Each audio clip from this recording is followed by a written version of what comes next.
ไม่ยังฮือนี่รีวิวในตัวปลุกเองนะจี้ตอนเช้า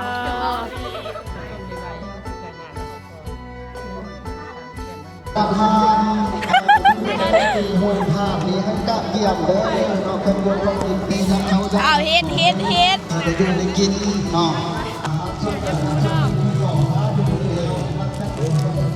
ตอนนี้เขากำลังที่ไปใส่ ไปแห่พระไตรปิฎก เขามาลาสวัสดิ์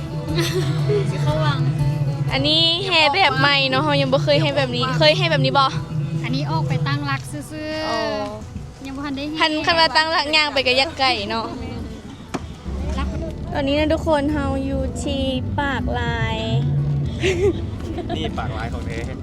แขวงไซยบุรีเนาะเขาจะไปแห่กระถินกันเด้อทุกคนมีมาเอาบุญน้ำกัน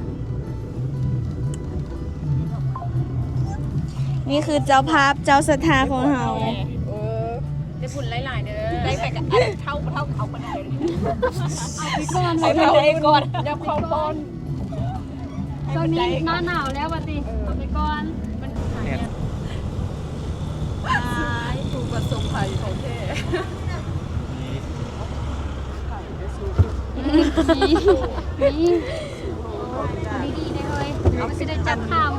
ดึงห่างไหมสามมันไว้สามแยกบ้านพักเขาดึงห่างไหมสามแยกมันชามองนี้ติถามให้ข่าวเราว่าพระอาจารย์มุสิมาอันที่ก่อนตอนนี้ทำมาที่จุดที่จะเฮแล้วเด้อทุกคนไปเดี๋ยวพาจะพาเข้าไปในนี่คือจุดเริ่ม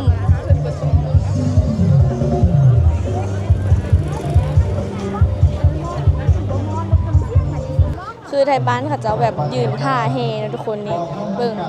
ไอ้ซ้าย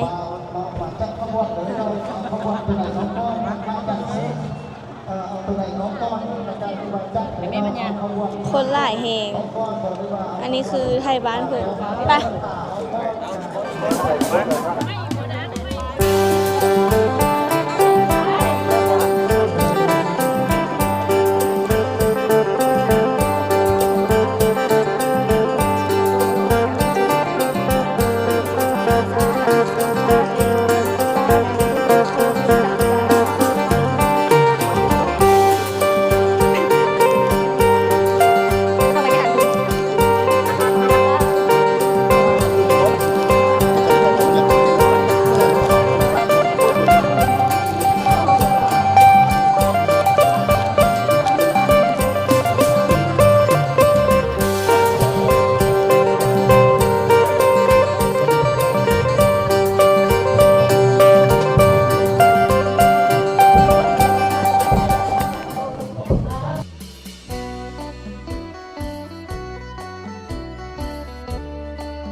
ส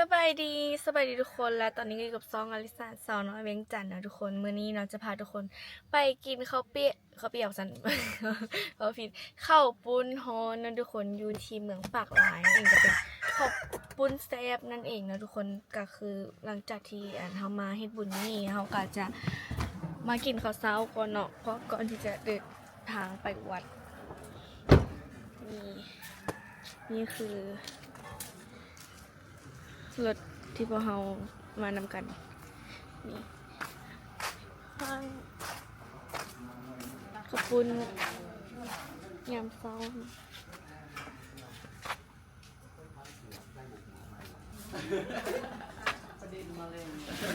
อันนี้คือขอบคุณเครื่องในหมูผมค่อยตัวใดไปเลยจะพักใส่เราเจ้าอันนี้มีแล้วข้างล่างไม่ต่อเลยของค่อยกับของผมบนนี้ค่อยเอาเก็บกัดเอา อันเมมมันจะใส่ละมั้ง บ้านทงทาน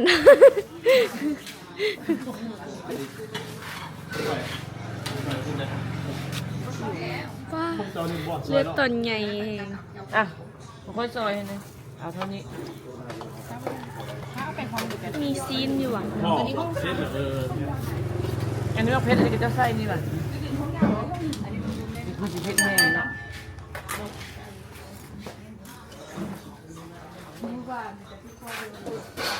ทางนี้ก็หน้าของการของว่าการปกครองเมืองปากลายนะทุกคนอันนี้คือตอนเช้าจะโมงก่อนแต่เบิ่งโมงก่อน6:40แต่ลังเกียบไปวัด ไปส่งบ่เอามาเฮิร์นบ้าอ่อนมีผู้เลยจับเฮิร์นติสมจิต อันนี้คือครั้งที่สองอ่ะ ของที่สองเมื่อวานนี้ใส่ชุดนอนมากินเลย โอ้ยกินเนี่ยปลาท้องกุกเอา ผักมันมีแบบออริจินอล โบแม่อันนี้เขาจะเอิ้นว่าหลักของเขาเจ้ามา บอกยังได้ไลฟ์เยอะซ้ายลูกปิ่นกาแฟหรอเอาปลาต้องโกนี่ไปให้มันกินนะมันบ่กินข้าวปุ้นให้มันหอมๆอันนี้ของประธานก็เลยแบบขี้ฝุ่นก็บ่ต้องเสีย บ่อะไรนอกเท่านั้นเนาะ ขี้เมี่ยงจับ ระดับ50 ปี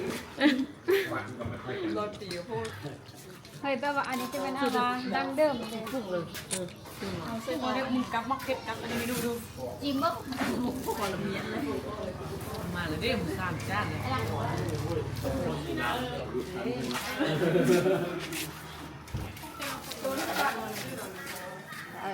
เราจะต้องมาเลือกอัดตอนนี้ก่อน เสากินไส้ละติ บุฟเฟ่ต์อะตอน บ่เขาจะไล่เป็นต้น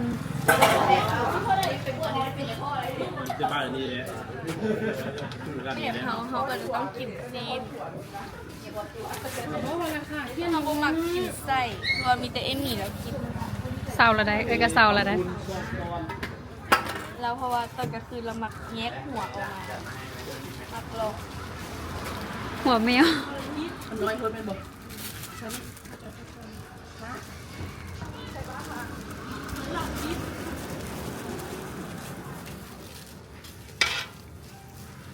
เมื่อกี้ตับน้ำใหม่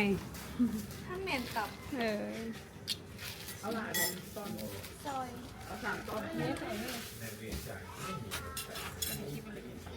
จะไปคิวครับ อ๋อ หางเกียร์เลย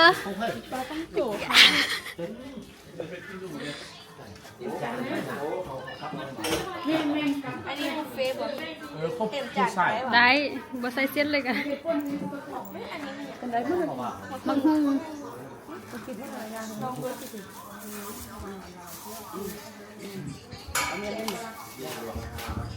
เบิ้งเสื้อเลยหญ้าหลังจากเสากินเฟืองก็มากินหญ้าต่อเนาะ เพราะว่ามื้อนี้สิมีบุฟเฟ่ต์อยู่วัด โอ้ยเฮิงอะไรลูกเอ้ยน้ำบุทันพระได้ลูก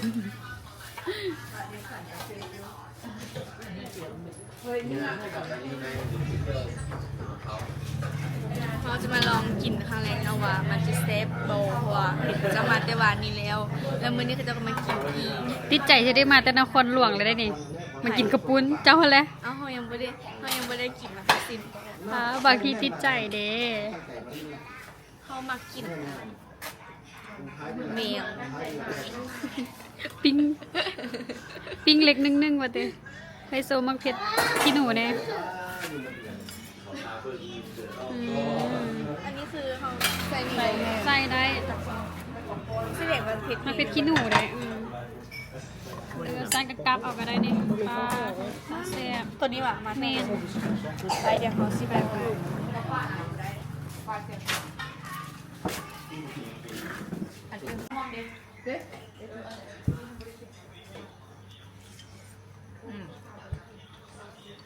แม่นหยังฮือๆนี่ รีวิวได้ตัว ปลุกเอเนอร์จีตอนเช้า กินยังไงกินมะเขือเหรอ เพชรขี้หนู อ๋อ อย่างเผ็ดขี้หนูคือเผ็ด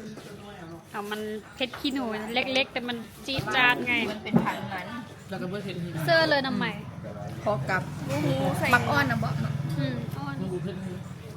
ใส่มักเผ็ด โอ้มีแต่คนสวยๆเนาะ ได้จมูกนะ เป็นจะได้แซ่บบ่เจ แล้ว อ๋อมาเป็นพรีเซนเตอร์ได้เลยได้นี่ ได้คาตูถ้วย มือละถ้วยว่ะติ ถ้วยกับมือแล้ว โอ้ฟังเสียงสุดกระหูแล้วอืมหานดังได้นี่ ผมบริจาค โมเมนต์ฮะรัศมีดี โอ้มื้อนี้ รัศมีสีบุญเฮือง รัศมีก็มาเอามื้อนี้บ่กินบ่ เด็กกำลังเอาน้อยนึงจะกิน บ่ เห็นบ้านพักนะเด็ดเปิดหูแหมไว้ในบุญไม่ได้ เดสมอนว่ะ ชิมก่อน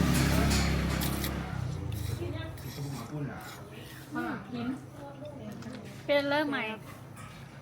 แต่เขาไม่ได้กินเครื่องใน เป็นมือกล้องเลยเนาะ เป็นเริ่มใหม่กับรีวิวนะแม่ แบบอันนั้นโอ้ แล้ว ก็จะร้าน อร่อย อร่อยกะว่าความอร่อยนี่กี่เปอร์เซ็นต์ ไม่เลือกงานไม่ยากจนนะเนี่ย 8%โซเออยู่เนาะ อีก2ไปใช้ อีก2แมนบ่มักข้างใน สมจงเป็นเมียนของทานบุฟเฟ่ มึงเสียบกระถินตอนละมึงวันนี้ ไม่ได้เสียบ โอ้บ่ได้เด้อก ลับไปเสียบจาก20 บาทเด้อกินดิ1,000 บาท บุฟเฟ่ว่าเป็นก็ อันนี้ปักไปเท่าไหร่อันนี้นะ ปักพัน กินแต่มื้อเช้าจนฮอดดึกเนาะ 10,000นี้ซื้อขนมกินบ่อิ่มแล้ว เออ เอาไปปักกระถิ่นนี่ เป็นเนาะ ย่ำเบิดมือ เป็นไดเจ้าแซ่บบ่มื้อวานก็กินแล้วมื้อนี้ก็มากินอีกนะเจ้านี่เนาะ นี่เลย เจ้าบ่ซื้อแฟรนไชส์ไปนครหลวงบ่ เจ๊ผู้มาน้ำซื้อแล้ว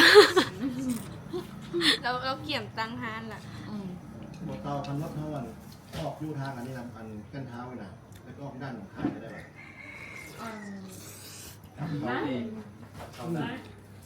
ด้านหลัง นั่นคือการทานพาสปอร์ตรถครบ ฟังเสียง เราได้เตาเชียงข้างนะ ว่าจะไปยื่นธนาคาร พอแล้ว เพื่อถ้ามันงามมืองามตานะเพื่อใส่เพื่อใส่สิ่งนะมาเดี๋ยวเอาเป็นอาจจะช่วยคือว่าเหตุการณ์สัญญามงคลสีสะอาดด้วยเสกคำสีสวาเพื่อบางให้น้องดังสูงเพื่อจะได้มีจิตใจอย่างใหญ่ใจบุญมีสถานะชมของเราก็มีทางมาทางติดในบทจุดใน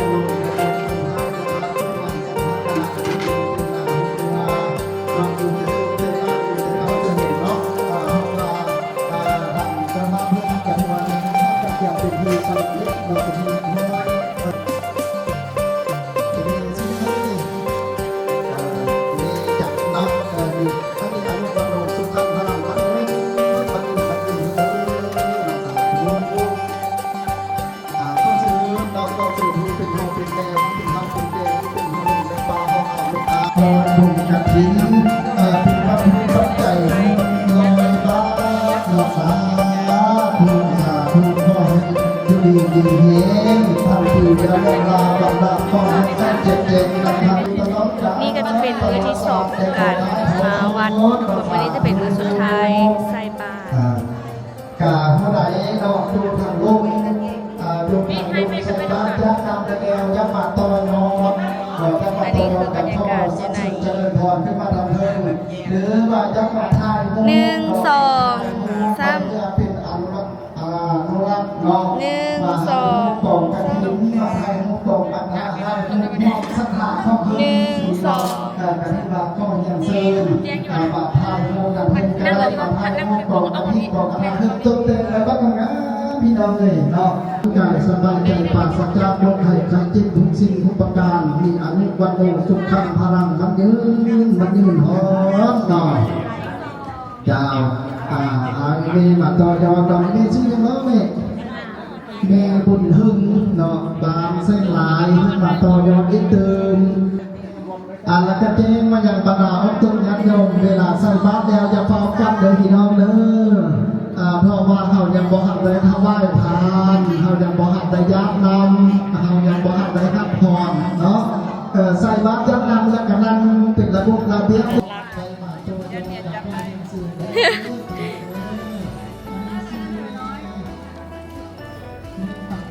วันนี้คือมือพิเศษนะคะเนี่ยนะ กาพิเศษดอกกระของใจหลังเจ้ามาเจ้าสภาก็คือเมออกนามพาณิชย์ตะการเมออก มีอยู่นะจักมันมือ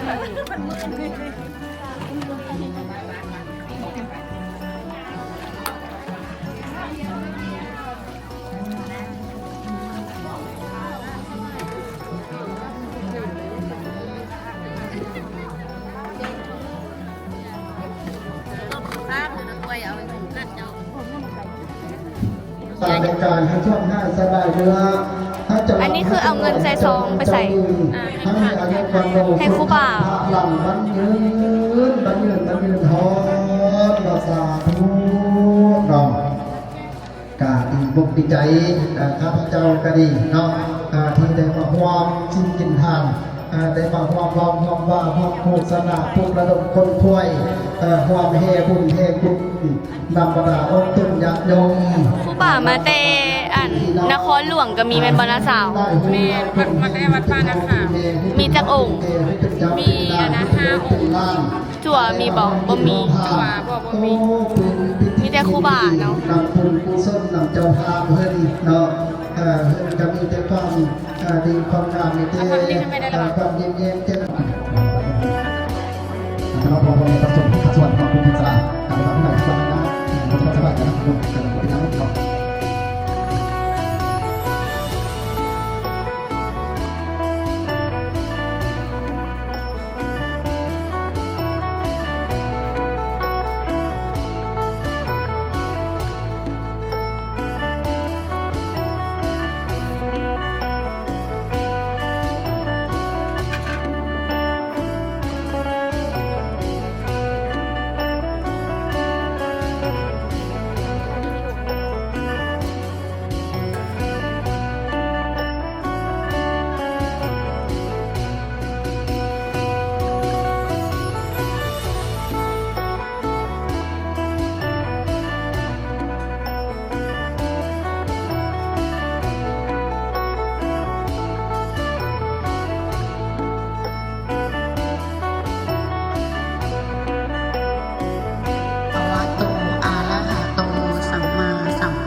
นะโมตัสสะภะคะวะโตอะระหะโตสัมมาสัมพุทธัสสะอิมานิมะยังพันติกัมมันจะกัมมะพลันจะสัทธาหิตวาสัมมะสัทธาสัมมะสัทธาสัมมะจิตตาอิมานิมะยังพันเตกัมมันจะกัมมะพลันจะสัทธหิตวาสัมมะสัทธา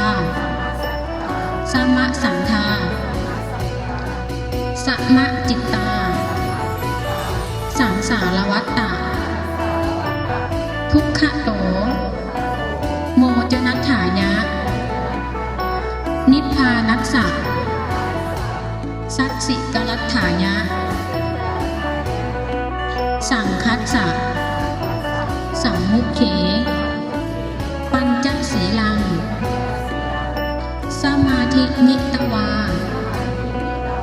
อิมังกาทีนะเจ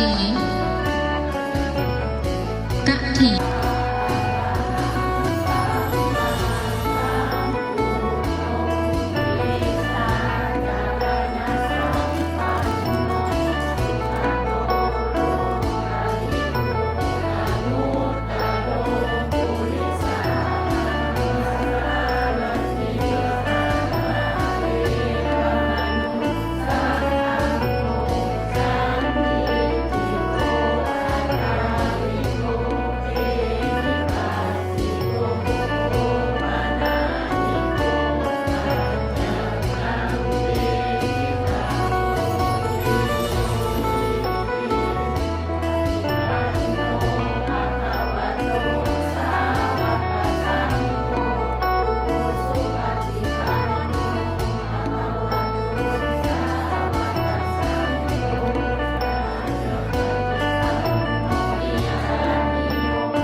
ด้วยวงศาคณาญาติมิตรสหาย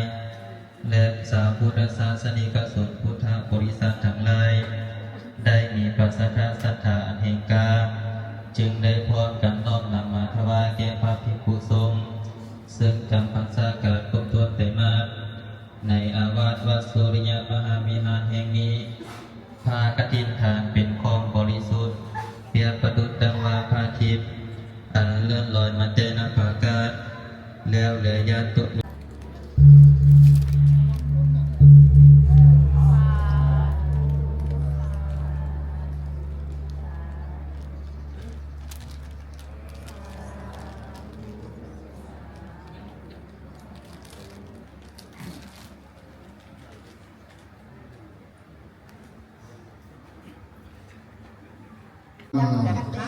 นะโมตัสสะภะคะวะโตอะระหะโตสัมมาสัมพุทธัสสะพุ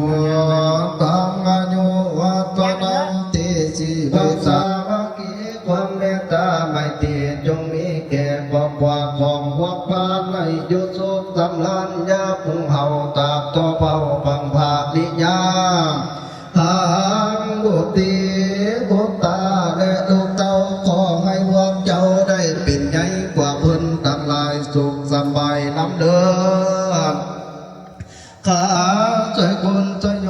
กวันดอกเจ้านี่เด้อคอยจับเชิญเอาเปรียบพระเจ้าผู้ยกกำไฟเหนือมาช่วยคุณช่วยโยกวันดอกเจ้านี่เด้อหัวอันนี้หากเป็นบ่อสังจากปานี้เป็นข้าบาแต่เขาบ่เผาแต่ผู้หาดังนำเจ้าแก้วออกบ่เย็นดีก็หักเย็นดีเลยวันนาเบห่างห่างหาแก่ความเข้มมาดูน้ำตุนน้ำโตน้ำเนื้อน้ำขิงมือดีวันนี้หอมจับหักวันเลยเนาะจับหักวันเลยเบียดมือเสียไปดู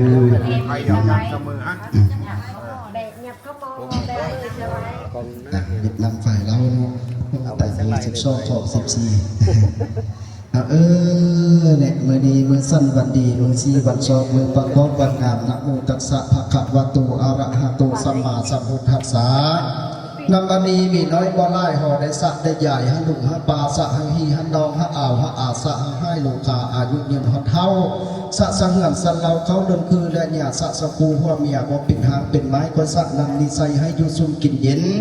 ก็อย่าเห็นเข็นก็พอจับเครือก็เสียแล้วจึงได้เอามาสะให้มีใจใส่ศรัทธาหาดับฟังตั้งโตนำอันนี้มันบ่เป็นนำห้อยนำโบเป็นนำเนี่ยนอโหหิสัตโตสะสกุลจิตขดสู่ขอให้ไวอโนดสะสกุลเป็นโหดก็ให้บ้างให้กำสักไปห่างใจหุ่นหลุนล่างสักไปห่างหน้าตั้งผักขึ้นบันไดสะให้ป่วยภัยโลคาพยาธิสะให้อุบาทญาติทั้งหลายบัดนี้โอ้ก็ดีสีวันโชคมือประกอบปัดงามเมื่อนี้เป็นลึกดียามดีสว่างดีมือกามือแข้งมือมันมือยืนมือคำมือคุณโอ้ในแหละของขวาคองหันบันเชียงรายในแหละหันเท้าหันเกย์เป็นห้องเป็นเนได้มีหากวัน2-3 พันได้ยกยืนยาวมาได้เป็นราธนาเอาครูบาอาจารย์ได้มาทำลาบาซี่ให้ของขวาของเจ้าหาพระตุดีต่อไปกับวัดแค่เนาะทางบ้านของวัดแค่ให้เจ้าพาไปได้กินทั้งเปลือกกินไข่ก่อน ก้อนไข่ทั้งส้มหมูใส่แล้วสุดนี้เกิดไส้เลยมีอายุมันยืนยาวไปติดปลาไหลผ่านไปเดินหาคนชมอะไรฟุตตกเขาของเราพาน้าจะทำสุกหมูปานแข็งแรงเป็นวัดแข็งแรงเป็นโลก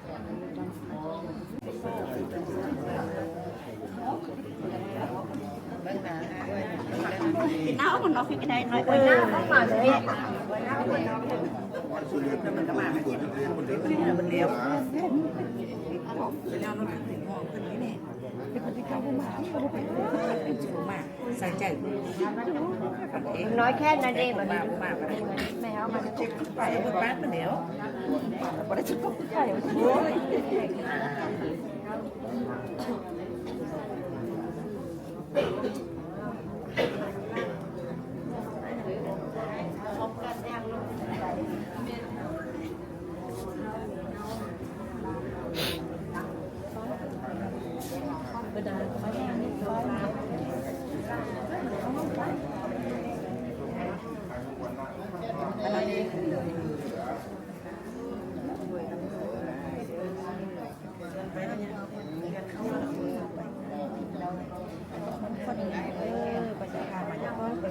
เรียนคือทางปลอดภัยเด้อละเด้อ คือหนึ่งหลายคนเขาต้องพกคำเขาเนี่ยให้ลำให้รวยเป็นโอ้โหห่มใจเพราะบ้านให้เมืองชัยตุพวังชัยมังคลังท้อแข็งแรงเด้อแข็งแรงก็ดีอะเขาว่า พรดั่งฟังสัตว์ มันเป็นพวกเป็นตัวเนี่ยกำลังเอาหุ่น